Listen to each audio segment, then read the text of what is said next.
तुम्हारे अधर्म के कारण, उन पापों की वजह से परमेश्वर का मुंह छिपा रहता है और वो सुन नहीं पाता, है ना। मतलब वो चीजें, आपकी प्रार्थनाओं का उत्तर नहीं मिल पाता, कहने का मतलब है, ठीक है। वो उत्तर नहीं दे पाता। मेरी बात समझ में आ रहा है? जब हम प्रेयर करते हैं तो वो सुन नहीं पाता। जैसे नीति वचन में हम लिखा है कि जो व्यक्ति परमेश्वर की व्यवस्था सुनने से अपने कान को फेर लेता है, उसकी प्रार्थना घृणित ठहरती है, मतलब उसकी प्रार्थना एक्सेप्ट नहीं की जाती, ठीक है। तो इसीलिए जो है, मैं आपको बताना चाहता हूं कि आपको अगर सेफ रहना है, परमेश्वर आपको हर वक्त सुरक्षित रखे, बचाए, तो आपको एक काम करना है, आप मन फिराना है उन सब जगहों से जहां जहां पे आप पाप में गिर रहे हैं। तब वो ग्रेस आपके जीवन में काम करेगा। नहीं तो आप कितना भी तकलीफ में रहेंगे, परमेश्वर आप तक पहुंच नहीं सकता, ठीक है। क्योंकि उसका हाथ पहुंच नहीं सकता, क्योंकि वो पहुंच सकता है परंतु पाप की वजह से, अधर्म की वजह से उसका हाथ आपसे दूर रहेगा। हालेलुया। मेरी बात समझ में आ गई ना? इसलिए मन फिराएं। हेलो।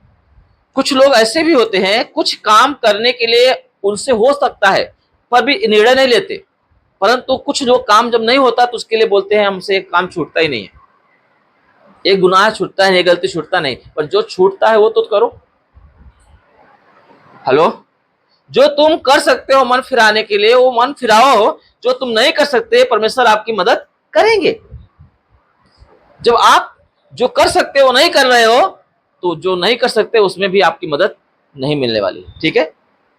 जो वचन को आप जानते हो, मानते नहीं हो। हेलो। जो वचन से चूक जा रहे हो, नहीं पता है, आप गलती करते जा रहे हो, उसके ऊपर अनुग्रह कैसे आएगा, ग्रेस कैसे आएगा? इसलिए जो जानते हो उसे पूरा करें, ठीक है। आप कुछ कर सकते हैं, आप परमेश्वर के राज्य के लिए इस्तेमाल हो सकते हैं। सबसे इंपॉर्टेंट है, हर एक इंसान अच्छी बातों का खबर दूसरे को बता सकता है। मतलब सुसमाचार का कार्य हर एक व्यक्ति कर सकता है। सुसमाचार का प्रचार हर एक व्यक्ति कर सकता है। बाइबल में अनिवार्य ठहरा दिया गया है हर एक व्यक्ति के लिए, जो यीशु पर भरोसा करता है वो व्यक्ति परमेश्वर के सुसमाचार का काम जो है वो कर सकता है। उसके हर एक के लिए अनिवार्य कर दिया। आमीन। पौलुस बोलता अगर मैं सुसमाचार ना सुनाऊं तो मेरे लिए हाय। अगर मैं सुसमाचार सुनाता हूं तो मैं कोई घमंड की बात नहीं है, क्योंकि ये मेरे लिए अनिवार्य है, मेरे लिए आवश्यक है। आमीन। तो आप हर एक को जो भी कोई मिलता है, आप कोशिश करें कि वो प्रभु तक पहुंचे, उन बातों को जान सके कि यीशु मसीह ने कैसे अपना बलिदान को हम सबके गुनाहों के लिए दिया है, पिता ने हमसे कैसे प्रेम किया है कि वो रास्ता खोल दिया यीशु मसीह द्वारा। आमीन।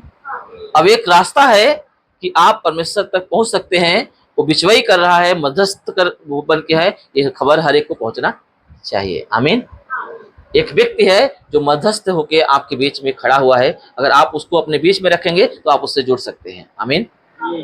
जुड़ सकते हैं। जैसे एक अगर बल्ब को जलना है ना, हेलो, तो वो जो फिलामेंट है ना, उसमें करंट सप्लाई करने के लिए वायर जोड़ना बहुत जरूरी होता है ना। आप दूर रख दोगे और करोगे तो नहीं होता है, ठीक है। मेरी बात समझ में आया? इसलिए याद रखना, ऐसे ही परमेश्वर भी है, परमेश्वर है, हमको जलना है। आमीन। वो करंट सप्लाई होने के लिए वायर का काम परमेश्वर करता है, यीशु मसीह करता है, वो बिचवाई काम करता है ताकि हम जले, ज्योति बने। आमीन। हम चमके ज्योति के समान, अंधकार की बातें हमारे जीवन में पाई न जाए। हालेलुया। ये बात हमेशा याद रखें, और ये बात याद नहीं रखेंगे तो आप चूकते जाएंगे और आपका कोई मददगार नहीं होगा, ठीक है। मैं बार बार इस बात का चेतावनी देता हूं कि आपका पैसा, आपका कामयाबी आपके जीवन को बचा नहीं सकता, इसलिए वो कभी आपके ऊपर राज्य ना करने पाए, ठीक है, वो प्रबल ना होने पाए।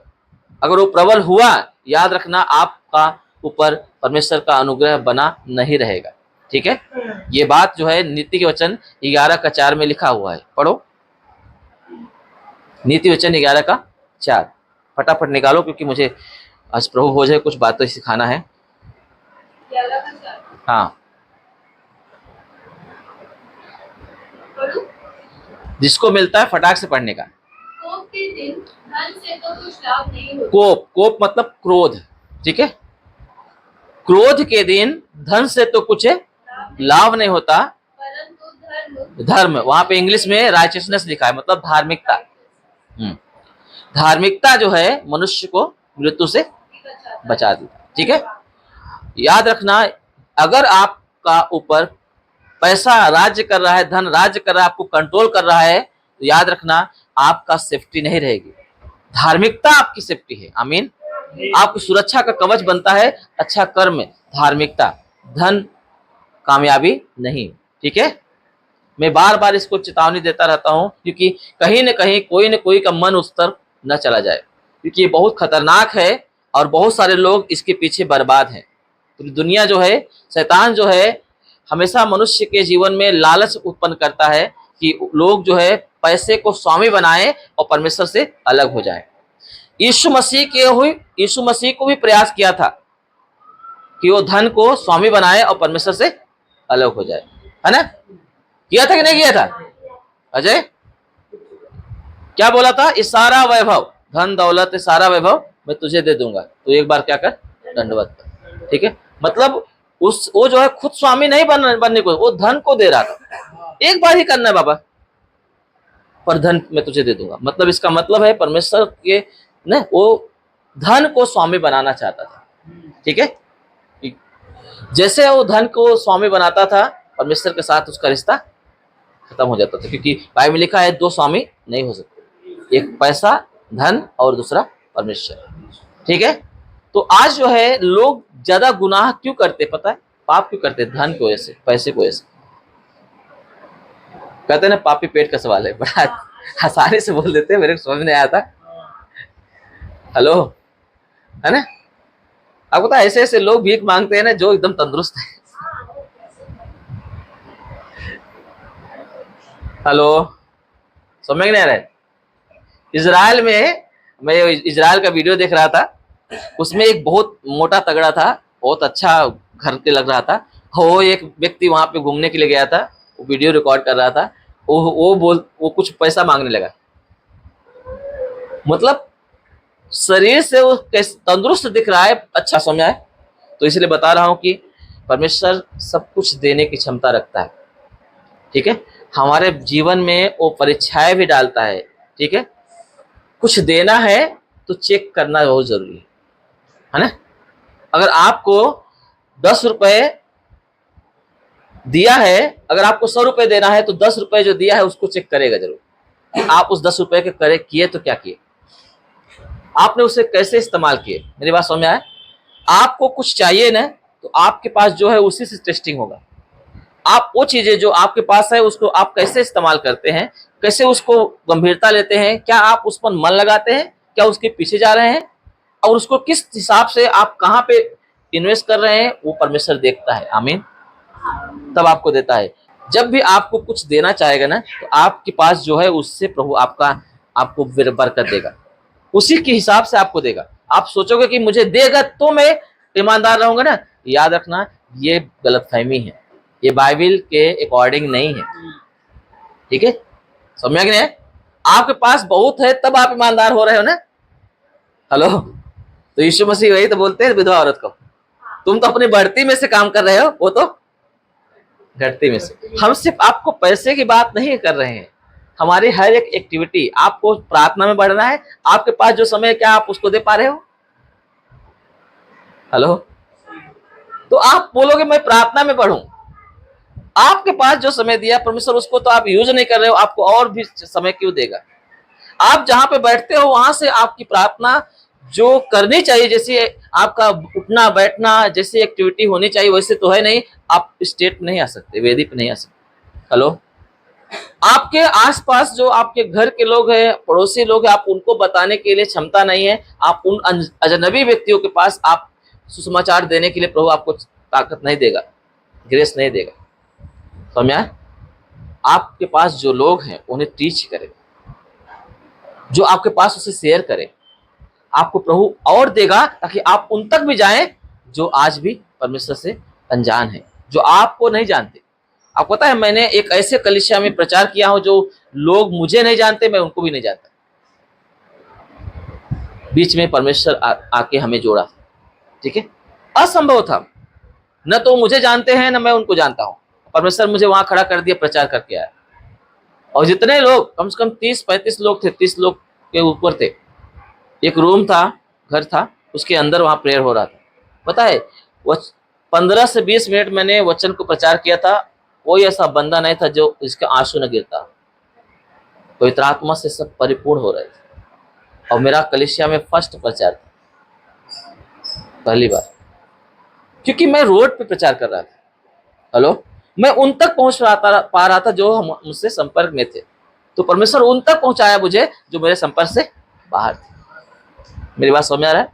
आप जब वो काम करते हैं जो कर सकते हैं, तो परमेश्वर वो काम करने के लिए आपको क्षमता देगा जो आप नहीं कर सकते थे। जहां तक आपकी पहुंच नहीं थी, वो क्षमता आपको अंदर देगा। परंतु आपको इन सब बातों पर ध्यान देना है कि आपके पाप रुकावट ना पड़े, है ना।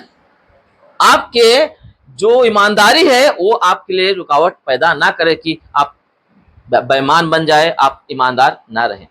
ठीक है, वो रुकावटें पैदा करती है, परमेश्वर के हाथ को रोक देती है। इसलिए लिखा है, मेरा हाथ छोटा नहीं है कि तुम्हारा उद्धार ना कर सके, पर तुम्हारे अधर्म के कामों ने क्या किया, तुमको मुझसे दूर कर दिया, है ना। ये हमेशा याद रखो, आप पवित्र रहें, आपके पास जो है उसे ईमानदार रहें, ठीक है, उसे यूज करें, जो कर सकते हो करें। परमेश्वर आपको वो चीज करवाएगा जो आप नहीं कर सकते। आमीन। ये हमारा परमेश्वर, ये परमेश्वर की योजना है। परमेश्वर का कार्य ऐसे होता है, संसार का काम शायद आपके पास हो जाएगा तब करेंगे, परंतु प्रभु में ऐसा नहीं है। प्रभु में आपके पास जो है उसी से इस्तेमाल होता है।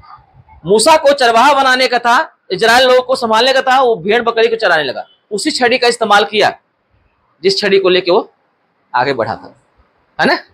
उसको फेंकवाया क्या परमेश्वर ने? नहीं फेंकवाया ना, उसी छड़ी के द्वारा लाल समुद्र को फाड़ दिया, है ना। लाल समुद्र को जो है लहू में बदल दिया। इतने 10 विपत्तियां जो है मिस्र में डाला गया, वो 10 विपत्तियां किसके द्वारा किया था? छड़ी के द्वारा। तो मैं आपके पास जो है ना वो आपका ताकत बनती है, याद रखना। छड़ी क्या है? एक लकड़े का डंडा है, क्या है उसमें? और उसके पास वो जो छड़ी था ना, जो उसको भेड़ चराने का जो काम दिया गया था ना, ईमानदारी से करना था। समझा? भेड़ों को, एक भी भेड़ों को इधर उधर होने नहीं देता था। आपके पास जो है उसमें ईमानदार रहो। वो कभी सोच भी नहीं सकता था कि मैं, सेनाओं के प्रभु यहोवा मुझे चुनेगा। जब उसको परमेश्वर बात करने लगा, बोलता है मैं कैसे कर पाऊंगा, मैं तो तोतला हूं, मेरे पास इतना बुद्धि नहीं है, न इतना ताकत है, मैं बोलने में भद्दा हूं। आपको पता है, परमेश्वर बोलता है तू कमजोर है ना मुंह से, मैं तेरे मुंह के साथ होके रहूंगा। आमीन। मेरी बात समझ आ रहा है? पर आपको उसमें ईमानदार रहना पड़ेगा। जो भी आप कर रहे हो, सांसारिक चीजें हैं जो ईमानदारी से परमेश्वर ने आपको रखा है। आप जहां जॉब करते हैं, जहां काम करते हैं, परिवार में रोपे गए हैं, परिवार के साथ वफादार रहें, पति पत्नी एक दूसरे से प्रेम रखें, बच्चों को गंभीरता से रखें, उन्हें प्रेम दें, है ना। जो भी आपसे जुड़े हुए लोग हैं उनको वो सम्मान दें, कलीसिया में बराबर प्रेम से रहें। आप वो चीजें करते रहें, वो प्रेम आपके अंदर बना रहे, परमेश्वर का वचन आपके जो में काम करता रहे, आपको परमेश्वर वो काम देगा जो प्रेम आपका परिवार में दिखा रहे हो, उससे बढ़कर प्रेम आपको बाहर प्रकट करेगा। आमीन। जब आप जिनके साथ रहते हो उनके साथ प्रेम नहीं कर पाते, तो आप शत्रुओं से प्रेम करने के लिए परमेश्वर आपको कैसे खड़ा करेगा, है ना। जो आपसे प्रेम करते हैं, जो आपके साथ खड़े रहते हैं, उनके साथ आपका ईमानदारी नहीं रहती, आपका सच्चाई नहीं रहती, आपका सहने की ताकत नहीं रहती एक दूसरे की बात को, फिर आप दूसरे के दुश्मन के सामने, शत्रु के सामने कैसे प्रभु खड़ा करेगा? ठीक है, यही बता रहा हूं, ये रुकावटें पैदा करती है। ठीक है, रुकावटें पैदा करती है। आपका धन जो है आपका मालिक न बने। ठीक है, आपकी कोई भी ऐसी चीजें आपके ऊपर राज न करने पाए। आप राज करने के लिए चुने गए हैं, आपके ऊपर संसार राज नहीं करना चाहिए। मैंने पिछले हफ्ते सिखाया था, जो परमेश्वर आपको चुना हुआ है, अपना बेटा बेटी बनाया हुआ है, आपको अपना आत्मा उड़ेल दिया है, उसके द्वारा आपको अपनी उपस्थिति को दे दिया है, और आप जयवंत का जीवन जीने के लिए रखा है, फेलियर होने के लिए नहीं। ठीक है, हालेलुया। इसलिए आप सावधान रहें, आप परमेश्वर जो दिया है उसके अनुसार आप चले, प्रेम करें और प्रभु में बढ़ते चले जाए, ईमानदार रहें। ठीक है, हालेलुया। पता है जो परिवार को बहुत ज्यादा केयर करता है ना, केयर करता है, मैं उससे बहुत खुश होता हूँ। कुछ लोग लगता है चर्च में आके बराबर प्रार्थना में बैठेंगे, बराबर दान दशमांश देंगे ना, तो बहुत अच्छे होते हैं ना। मैं बोलता हूँ वो अच्छे हैं, मैं उनको इनकार नहीं करता। अगर वो व्यक्ति परिवार के साथ वफादार नहीं है ना, तो मैं बोलता हूँ कि वो अच्छे नहीं है। हेलो, क्योंकि हमारी सेवकाई पहले परिवार से शुरू होती है, तब घर तक आती है, वो चर्च तक आती है। समझ में है? बाइबल में लिखा है जो अपने परिवार का देखभाल नहीं कर सकता है वो कलीसिया का क्या करेगा, परमेश्वर की सेवा क्या करेगा। मेरी बात समझ आ रहा है आप लोगों को? इसलिए याद रखो, आप परिवार से प्रेम करें, परिवार के साथ जुड़े रहें, आप उनकी फिक्र करें, वो आपको देख के उन्हें संतुष्टि मिले। जब वो सारी ईमानदारी एक काम आती है। पता है, आप एक माँ हैं, आप घर में हैं, अगर बच्चा पापा से ज्यादा प्यार कर रहा है तो आप समझ रहे हो कि वो क्या सीख रहा है। वो सीख रहा है जो मुझे केयर कर रहा है, जिससे मुझे कुछ मिल रहा है। आमीन। जिससे मुझे कुछ मिल रहा है, वो चीजें जो है उसके ऊपर फोकस कर रहा है वो। मेरी बात समझ में आ रहा है? आप को देख के आपके परिवार के लोग आनंदित हो जाना चाहिए। आमीन। आपके व्यवहार को, आपके प्रेम को, आपकी बातों को देख के, सुन के एक आपके बच्चे, पति पत्नी एक दूसरे के प्रति क्या हो जाए, खुश हो जाए। ऐसा संबंध घर में रखो ताकि परमेश्वर आपको बरकत दे। बाइबल में लिखा है पति पत्नी के अगर अंदर थोड़ा भी वाद विवाद है, कड़वाहट है, तो उनकी प्रार्थनाएं रुक जाती है, उनकी प्रार्थनाएं रुक जाती है। याद रखना। ओके, आज बहुत सारे लोग क्या करते हैं, चलो कुछ वजह से अलग हैं, वो अलग बात होती है, हम नहीं उसके बीच में बोलते, परंतु याद रखना परमेश्वर ने बोला अकेला रहना अच्छा नहीं है। ठीक है, आत्मिक लोग समझते हैं आज इशारा काफी होता है। हालेलुया। तो ये बात हमेशा याद रखना। और हम हमेशा जो है, पता है आज भी अगर मैं बिंदास सेवा कर पा रहा हूँ, ये बच्ची को अभी जवान हो रही है, मैं इनको लेके सेवा कर पा रहा हूँ, इसका सबसे बड़ा योगदान कहाँ जाता पता है? मेरी बीवी को। अगर मेरा शादी न हुआ होता था ना, मेरी बीवी नहीं रहती थी ना मेरे साथ, तो आज मैं जहां जाता था तहां नाम रखते थे। समझ नहीं, कहीं भी बात करता था ना, नाम रखते थे। याद रखना, मैं आपको बता रहा हूं, ये छोटी छोटी कमजोरियां शैतान इसी पर हमला करता है। हमें परिवार को महत्वपूर्ण समझना है। बाइबल में लिखा है जो परिवार को नहीं समझता वो कलीसिया कैसे समझेगा, क्योंकि कलीसिया भी एक परिवार ही होता है। आमीन। कलीसिया एक परिवार है, एक फैमिली है। बाइबल में लिखा है, यीशु मसीह बोलता है तुम मेरे माँ, जब उसके माँ और भाई आए मिलने के लिए, बोलता है जब जो मेरे पिता की बात है ना, इच्छा के अनुसार चलता है, वो मेरा अपना होता है, वो मेरा परिवार होता है ना। मतलब एक आत्मिक परिवार भी होता है, जिसमें माँ होते हैं, भाई होते हैं, है ना, मैं यार बुजुर्ग होते हैं, ये सब होता है। इसलिए याद रखना, आत्मिक परिवार बनने से पहले शारीरिक संसारिक परिवार जो परमेश्वर ने हमारे साथ जोड़ा है उसके साथ वफादार हो। अगर वो व्यक्ति, तब हम उससे, उस संबंध से, उस कर्तव्य से बाहर निकल जाते हैं जब वो व्यक्ति यीशु को इनकार करने से मना करता है और आपके बीच में ये बात रखता है कि तुम्हें यीशु चाहिए या मैं चाहिए। उस समय वो जो रिश्ता होता है वो खत्म हो जाता है। आप उनकी ना सुनो, उनको इनकार कर सकते हो, तो आप बच गए। ठीक है, अगर वो व्यक्ति आप भले विश्वास नहीं करती, कोई बेटा है, बेटी है, या कोई भी है, अगर वो व्यक्ति आपको प्रभु में बढ़ने से आपके लिए कोई उसका इतराज नहीं है, रुकावट पैदा नहीं कर रहा है, मना नहीं कर रहा है, तो आप अपना कर्तव्य निभा के ही आप प्रभु में बढ़ सकते हो, नहीं तो बढ़ नहीं सकते। मेरी बात समझ में आया? ये है परिवार। आप जो कर सकते हो वो करो, बाकी जो नहीं कर सकते प्रभु आपको इस्तेमाल करेगा। मेरा कहने का मतलब है, आपकी ये सब चीजें, छोटी छोटी एक्टिविटी जो है आपके लिए एक पाप बन के परमेश्वर के हाथों को रोक देती है, क्योंकि परमेश्वर ने सारी आज्ञाएं दे चुका है। ठीक है, वो समझ आ रहा है ना, आज्ञाएं दे चुका है। संभालो परिवार को, पर इतना याद रखना, जब परमेश्वर की बात आती है ना, तो इतना बड़ा परिवार को मत बना दो, है ना, कि पास्टर ने सिखाया था ना, पहले परिवार उसके बाद चर्च। हालेलुया। आप अच्छा काम परिवार के साथ कर रहे हो, इसीलिए चर्च में आपको प्रभु रोक के रखा है कि आप ये काम करो। आमीन। इसलिए याद रखना, जो मैं बता रहा हूं उस पर गौर करें और मसीह में बढ़ते चले जाएं। प्रभु आपसे प्रेम करते हैं, आपको लिए चलेंगे। हम अंतिम दिनों में जीवन जी रहे हैं, इन समय में, ऐसे समय में कुछ भी हो सकता है ना।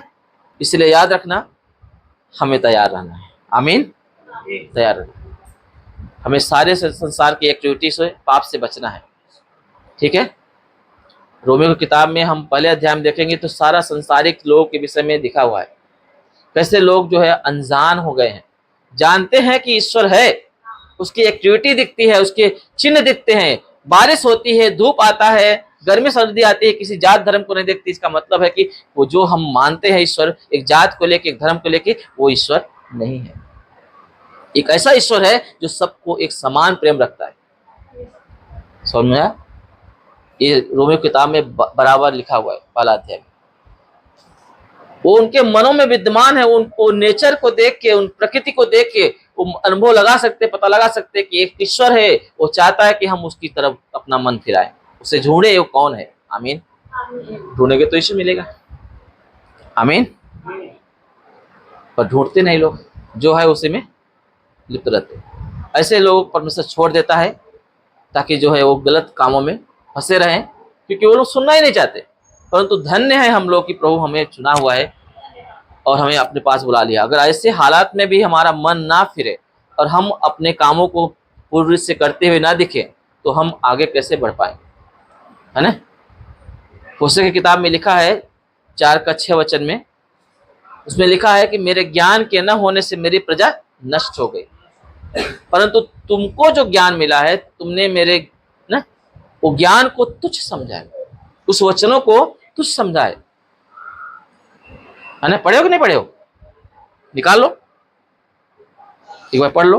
मेरे ज्ञान के न होने से मेरे ज्ञान के न होने से मेरी प्रजा नष्ट हो गई, और तुमने मेरे ज्ञान को तुच्छ जाना है, तुमने मेरे ज्ञान को तुच्छ जाना है, इसलिए मैं तुझे अपना याजक रहने के अयोग्य ठहराऊं। इसलिए मैं तुम्हें अपना याजक होने के अयोग्य ठहराता हूं, है ना। समझ गए? मतलब आज लोगों के पास यीशु नहीं है, सुसमाचार नहीं पहुंच पा रहा, कुछ लोग नहीं एक्सेप्ट कर रहे। आज हमको प्रभु ने अवसर दिया कि हम कलीसिया में रोपे गए हैं, हम आए हैं, हमारे जीवन में कुछ न कुछ तो प्रभु काम किया है। ठीक है। आज भी अगर हम उसके वचनों को नजरअंदाज करें तो क्या हमें उस स्थान पे हमेशा रखेगा? अयोग्य ठहरा देगा। क्यों? क्योंकि उसकी जो बातें हैं, उसका वचन है, ज्ञान क्या है, यही तो वचन है ना। उसकी बातें है ना। तुमने उसको अयोग्य क्या किया? तुच्छ जाना है, इसलिए तुमको भी अयोग्य ठहराऊंगा। और आगे क्या लिखा है? इसलिए कि तूने अपने परमेश्वर की व्यवस्था को तज दिया। हाँ, आया ना बात। ये कौन से ज्ञान की बात कर रहा है? वही वचन, वही व्यवस्था, वही रूल्स जो हमें पवित्र रहने के लिए और अपवित्र रहने के लिए जो है ना, बताता है कि गलत क्या है और सही क्या है। आमीन। वो वचन जो है, हम क्या करना है, हमें उस पर ध्यान देना है, उसे तजना नहीं है, गलत को छोड़ना है और सही को पकड़ना है। आमीन। मेरी बात समझ में नहीं आ रहा है? ऐसे लोगों को छोड़ दिया जाएगा, ग्रेस हट जाएगा, पदवी हट जाएगी, चुनाव कैंसिल हो जाएगा। ये बात वहां पे जाहिर की गई। बस इतना ही नहीं है, और कुछ है, पढ़ो। तेरे बाल बच्चों को छोड़। हाँ, इतना नहीं, अगर तूने मेरी व्यवस्था को त्यज दिया ना, उस पर गौर नहीं कर रहा, उस पर ध्यान नहीं दे रहा ना, मैं तेरे बाल बच्चों को छोड़ दूंगा, वो भी नरक में जाएंगे, नाश हो जाएंगे, शैतान के हाथों में चले जाएंगे। हेलो, समझ में आ रहा है? मैं आपको, परमेश्वर हमें जो है दो प्रकार का एक चेतावनी भी देता है, अपना प्रेम भी दिया हुआ है। भाई में लिखा है वो प्रेम है, और यही बात इब्रानी किताब में लिखा है, परमेश्वर भस्म करने वाली आग बोला है ना। और हमने कल क्या सीखा था? परमेश्वर प्रेम है। इसलिए मैं आपको ग्रेस भी सिखाता हूँ और चेतावनी भी देता हूँ, क्योंकि वो दोनों दिया है यहाँ पे। ठीक है, आपके बढ़ोतरी के लिए भी सिखाता हूँ, आपको प्रभु माफ करेगा, आप कैसे भी हालत में रहोगे, आप प्रभु से माफी मांगो, मन फिराओ, वो हमेशा रेडी है। परंतु अगर आप उसको नजरअंदाज किए, अनसुना करते रहे, तो एक समय ऐसा भी आ सकता है कि वो आग बन जाएगा, ग्रेस दिखाई नहीं देगा। यही बात वहां पे बता रहा है। ठीक है, उसने ग्रेस दिखाया, चुन लिया, याजक बना दिया, और ये लोग क्या कर रहे हैं, उसकी व्यवस्था को तज दे रहे हैं, है ना। फिर बोलता है तुमको भी तज दूंगा, मैं अयोग्य ठहराऊंगा, यहाँ तक कि तुम्हारे वजह से मैं तुम्हारे बाल बच्चों को जो मैंने सेफ किया था, जो मैंने ग्रेस दिया था, वो ग्रेस हटा दूंगा, है ना, छोड़ दूंगा। मेरी बात समझ में आ रहा है नहीं आ रहा?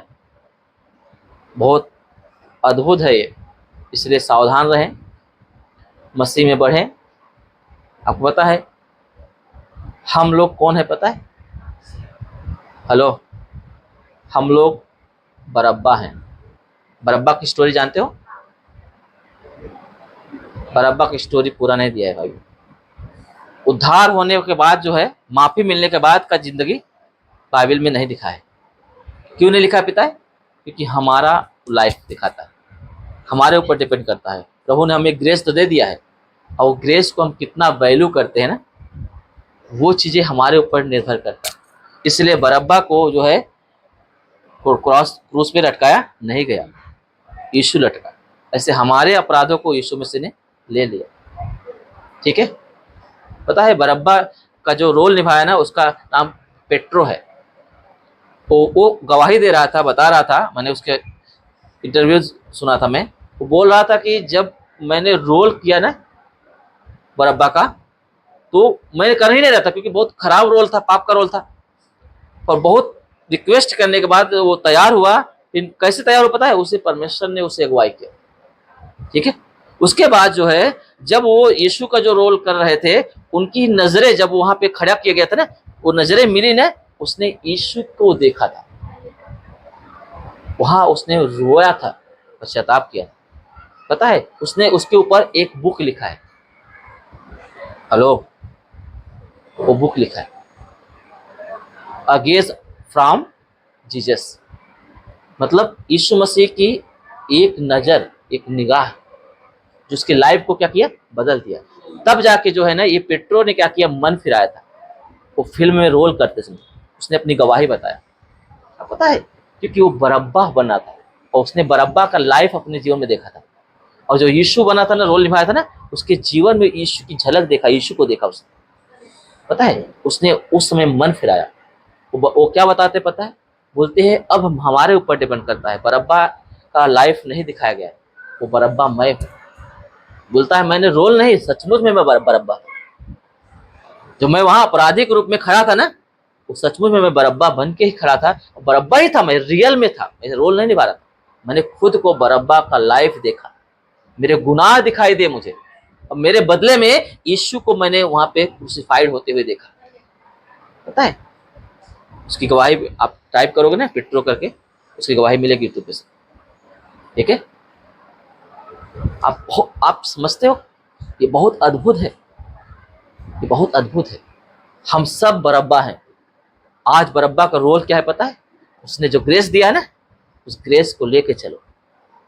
बदला हुआ जीवन जो दिया है परमेश्वर ने हमारे बदले में, अपने आप को जख्मी किया ना, वो जीवन हमारे अंदर प्रकट रूप में दिखाई देने के लिए वो चाहता है। तो मैं इसलिए हमें वो बरअब्बा बनना है। आमीन। ठीक है, जो हम गुनहगार थे, पापी थे, लायक नहीं थे, हम पर अनुग्रह हुआ है। आमीन। हमारे गुनाहों को हमसे दूर कर दिया गया है। जो परमेश्वर के हाथ हमारे तक पहुंच नहीं पा रहे थे, हमारी प्रार्थनाएं नहीं सुनी जाती थी, हमारी चिल्लाहट नहीं सुनी जाती थी, आज हमारी चिल्लाहट, हमारी प्रार्थनाएं सुनी जाती है। वो अनुग्रह है परमेश्वर का, वो प्रेम है, वो यीशु मसीह का बलिदान है, जो बरअब्बा के रूप में हमें मिला है। आमीन। हमें और आपको मिला है, उसे तुच्छ ना जाने। आप तैयार हो, आप काम करें, जो आपको प्रभु ने दिया है उसे आप लेके चले, बदले। आपके ऊपर ग्रेस हुआ है, अनुग्रह हुआ है, आप उस अनुग्रह को ठोकर ना मारे। वो बरअब्बा का लाइफ हमें बताना है कि हम बरअब्बा के क्या हुआ था, हमसे पता चलेगा कि बरअब्बा का क्या हुआ। आज यीशु मसीह हमको देखता है कि बरअब्बा का क्या हुआ। ठीक है, जब हमें देखता है बदला हुआ ना, तो वो खुशी मनाता है। बाइबल में लिखा है, अगर एक व्यक्ति उद्धार पाता है तो स्वर्ग में आनंद मनाया जाता है। एक व्यक्ति मन फिराता है तो आनंद मनाया जाता है। तब परमेश्वर अपना बलिदान को भूल जाता है और वो खुशी में बदल देता है। वो दर्द को भूल जाता है जो क्रूस पे उसने उठाया, वो आनंद में बदल देता है जब बरअब्बा का लाइफ बदला हुआ दिखाई देता है। मेरी बात समझ में आया? अपनी आंखों को बंद करेंगे, सर को झुकाएंगे। Holi Lord,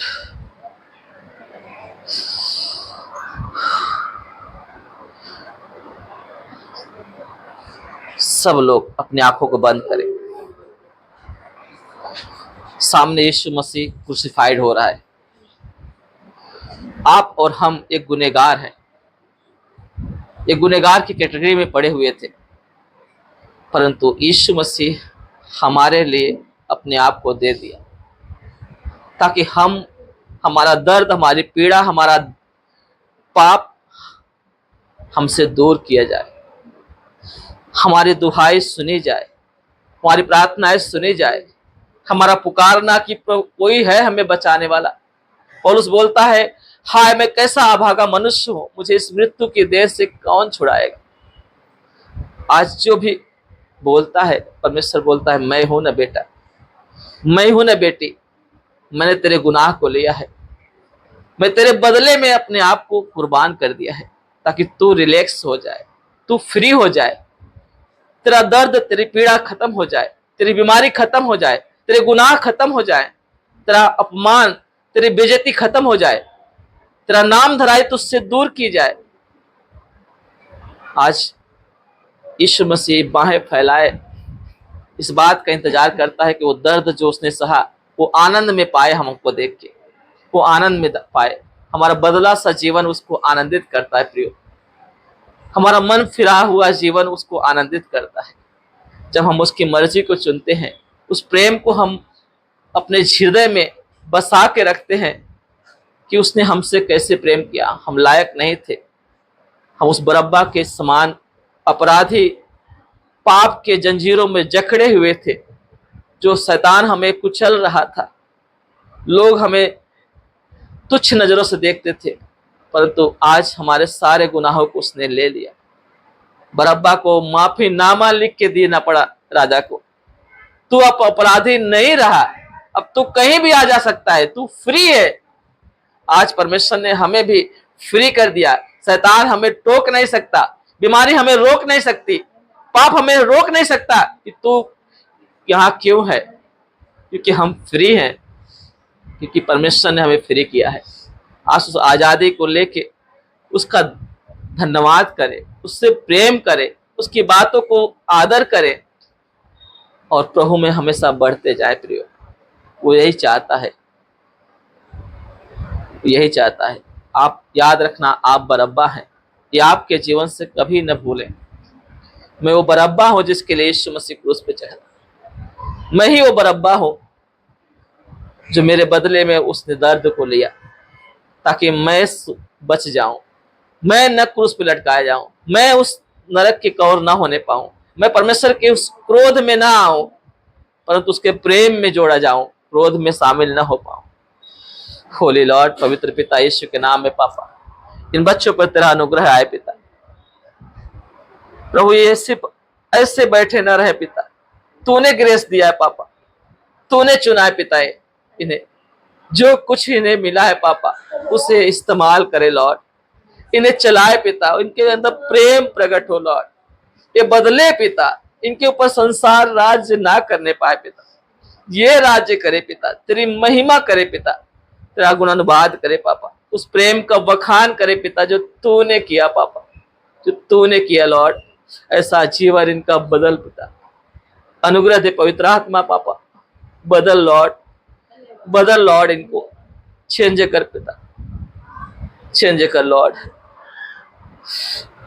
thank you Jesus, हमें विश्वास कर रहा पिता, आपका आत्मा यहाँ पे है लॉर्ड, और इनके जीवन को छू रहा है पिता, ये बदल रहे पिता, क्योंकि तूने इनको इसीलिए चुना पिता, आप इससे प्यार करते पिता, जितने लोग आपको आज पुकार रहे हैं पिता कि आज मुझे बदलना है प्रभु, आज मुझे नया बनना है प्रभु, आज उस प्रेम को लेकर चलना है। वो बरअब्बा का लाइफ जो बाइबल में ठप हो जाता है, हम जी के दिखाएंगे कि तेरा प्रेम व्यर्थ नहीं है। वो हम जी के दिखाएंगे कि तूने हम पर जो अनुग्रह किया वो व्यर्थ नहीं है, वो व्यर्थ नहीं है। उस प्रेम को हम हमारे जीवन से प्रकट करेंगे बाबा। ऐसा अनुग्रह दे लॉर्ड, दया कर परमेश्वर, दया कर पिता, यीशु के नाम में मांगते बाबा, आमीन आमीन।